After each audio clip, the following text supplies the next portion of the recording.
السلام عليكم ورحمة الله وبركاته، أهلا بكم معنا في فيديو جديد إن شاء الله. النهاردة جاي معايا تردد قناة AEA.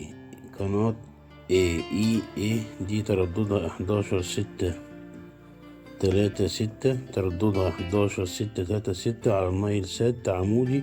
دي ذاعت مباراة الأهلي وأوكلاند سيتي امبارح، وهتذيع إن شاء الله يوم السبت مباراة الأهلي وستايل